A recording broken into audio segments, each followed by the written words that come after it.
Hello everyone and welcome to the channel. I'm Emmanuel, I'm an airline pilot, and welcome to today's video on manual flying, especially focusing on how to track an ILS precisely. We're going to start this video a little bit earlier though, notably on our turn into the base, because the lessons applied in this video will very much be based on your general aircraft flying skills as well. So I just want to chime a little speed reduction and a little bit of manual flight in here as well.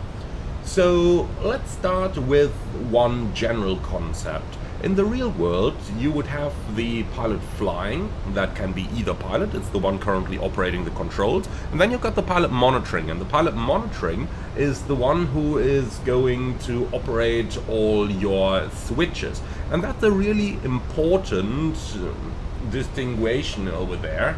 Is that a word? Well, that's a really important difference over there, because it means that the pilot flying can absolutely focus on the flight instruments. Therefore, when we are talking about manual flying today, I want you to focus on your flight instruments and kind of try and find the habit that you only operate controls in the flight deck when there is nothing else changing. So basically when you're in an established attitude and you expect to hold that one for a while. For example, right now we're established in a turn and we are exactly maintaining the altitude, the speed, etc. So we do have a little bit of resources. As soon as I'm going to release the simulator to turn off the flight directors and turn on the bird, because obviously we are going to do all of this in raw data today and not just do a lesson on how to follow flight director. That one is the easier part. So let's go ahead and release ourselves over here and get right into this. So the key to flying is pitch and power. Now you can see going out of the pause over here, the sim does of course throw me around a little, but as soon as you resume the pitch and power figures that you would need anyway, you can see the airplane is pretty much stable again. So we still have a little bit in the turn here. Let's go ahead, turn off the flight directors and turn on the bird so that we can start flying.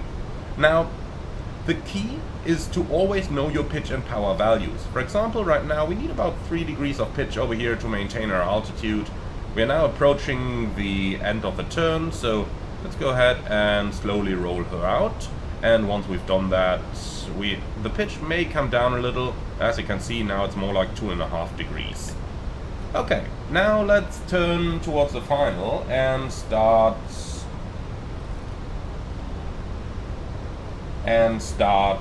reducing our speed. And for that, I'm just going to go manage speed over here. Then we can just take over manual thrust as well.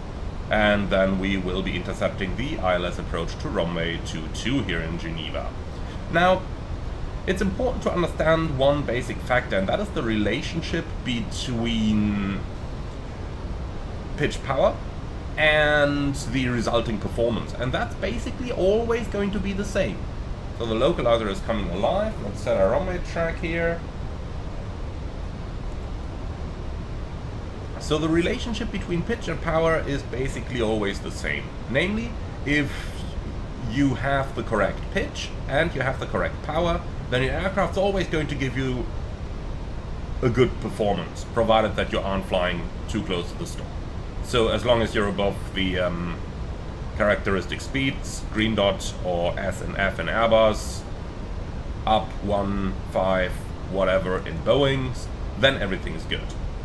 So let's go ahead and extend our flaps into 1, and you can see that I am doing all of this just with my hardware controls here, while focusing on actually manually flying the aircraft. But what exactly are we looking for when we're flying the aircraft? So the first important thing is the correct panel scan technique, and for that I am just going to pause, or rather freeze the simulator here again. So how do we scan? We start always on the ADI, because as mentioned, pitch and power equals performance. So always make sure you got the correct pitch and the correct bank. From there we go to the speed, check that we're on speed, then we go back to the attitude. It's just that important. Then we go over to the altitude and the vertical speed, and then we go back to the attitude, and then we go down to the heading and go back to the attitude.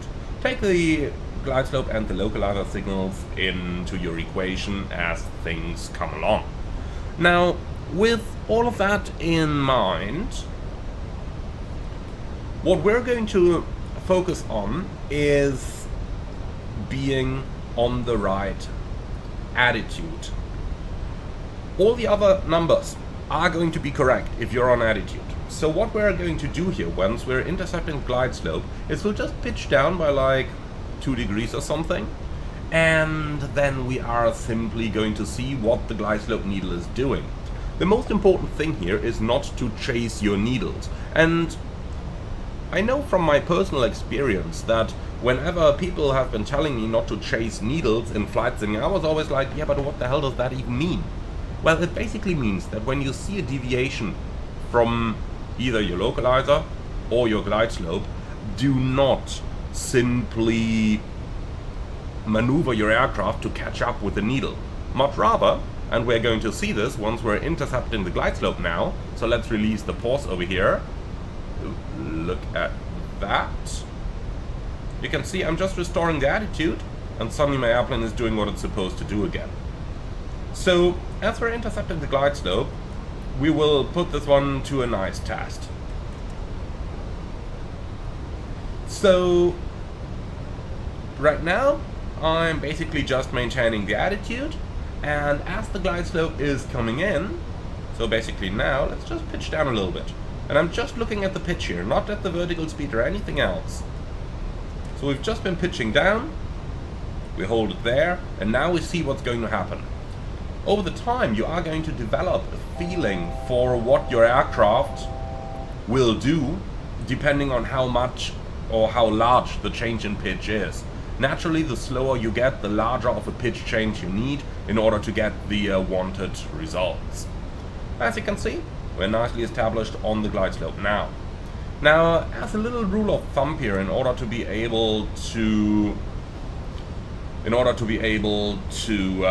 make some good estimations, you roughly need half of your ground speed with the added 0 as vertical speed in order to maintain your glide slope. So what does that mean? Well, take 170 knots that we're roughly doing at the moment, so 17 divided by 2, that's going to give you 8.5. So you need 850 feet a minute in order to be able to maintain that glide slope. Therefore, what we do is, once I have pitched the airplane as expected, I am then going to check the behavior of the glide slope needle, and if it's on spot as it is right now, then I don't really need to do anything anymore. Just maintain that pitch as long as we can maintain the speed. Now, as mentioned earlier, do try to work ahead a little bit and do things when the airplane is stable, like it is right now. For example, arming the spoilers and putting your lights on, which is part of the standard operating procedure. Now, when we get a deviation, like we do right now, then how do we correct this? Well, basically just by pitching. So right now we're getting slightly above the glide, so how do I get myself back on it? Not by looking anywhere over here, but by looking here, just lowering the pitch a little bit like that. Then I look over to the vertical speed indicator, what's happening? Okay, now we're getting 900 feet a minute. We knew from earlier that we needed about just that, so we should be good, right? The same goes for the localizer. If we are slightly deviating, then just do a small change in heading. So depending on how close you are, you may need a little bit more or a little bit less of a change. The bird is really good here. When the runway heading is set on your bird, then you can very easily just use the heading marker and fly the bird slightly to the side where you need it. And that way you can easily catch up. So right now we are flying slightly to the right of the final approach course, and you can see the localizer needle is slowly coming back into view, just like the glide slope is very slowly coming back as well. Now let's go ahead and start configuring the aircraft, and this is the greatest change that you will feel with your manual flying on the ILS. Changing speed does require changing pitch, and it does require that gradually. So let's go ahead and close our throttles over here. Now, let's go config 2, speed checked, flaps 2. And now naturally the airplane will change its behavior. The real airplane pitches to correct that, at least the real Airbus, Boeings don't, but you still need to apply a little bit of manual correction over here, like that. Make sure that the flight path vector stays on the 3 degrees where it's supposed to be, and then make sure that you stay on top of the airplane. Well, let's go gear down. And again, while all of that happens, the most important thing is that you stay right on your instruments and that you stay on top of a proper panel scan. Make sure that your pitch is adequate so that the vertical speed goes where you need it. Right now, again, 170 knots, so we should have about 800 feet a minute. So let's pitch in order to achieve those 800 feet a minute. Now let's go flaps 3, and that's going to be our final flap setting. And again, you can notice how the airplane tries to change its pitch here. So make sure that you steer it in order to get the resultant figures that you're looking for. Now, once we're in landing configuration, or basically once we're in any stable flight configuration, memorize the pitch and power figures that you need. So right now, we need, well, what's that, 4.5 degrees pitch with about 49% N1. Seems to work pretty well. And if we now have any deviation from the target figures, for example due to a wind gust, then just correct momentarily and thereafter resume the original values that you know are going to work. So right now, for example, you can see getting a little bit low here. So let's pitch up a bit. With that we will of course also need a little bit more thrust. So just add those, wait until you're approaching the glide again, and now just pitch down again by like half a degree or whatever we had here in order to re-achieve our original values. And that way you will be able to really follow the ILS precisely. Now at some point we get so close to the runway that the needles are getting so sensitive that it kind of becomes hard to follow them accurately.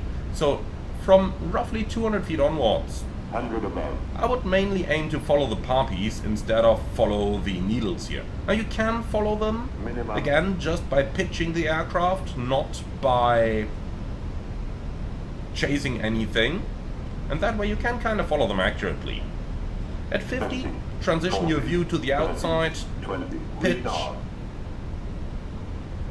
hold the pitch, and touchdown.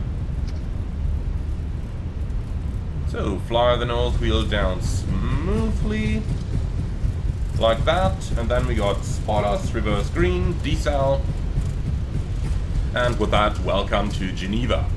So the key points, you've probably heard the word pitch a little bit too often in this video now. The key points I want you to take away from this is that the airplane is flown by attitude and by thrust, not by any of those other needles. The entire rest of your PFD is going to come automatically if you've got the correct attitude and the correct thrust setting. And when you need to change anything, change your attitude, see how the airplane's going to react, and then apply corrections as necessary. Over time, you are going to get so used to what pitch and power values every aircraft needs that once you have those values by heart, flying an airplane is going to be a walk in the park. Well, and that's the most important point to take away from this video. So thank you very much for watching. As always, put your comments into the comment section below. Happy to answer any question that you're coming up with. And with that, thank you very much for watching. As always, like, comment and subscribe. And if you really love what I'm doing on this channel, I would appreciate a small donation through the Buy Me a Coffee link in the video description below. Thank you very much, and I'm looking forward to see you all again on the next one.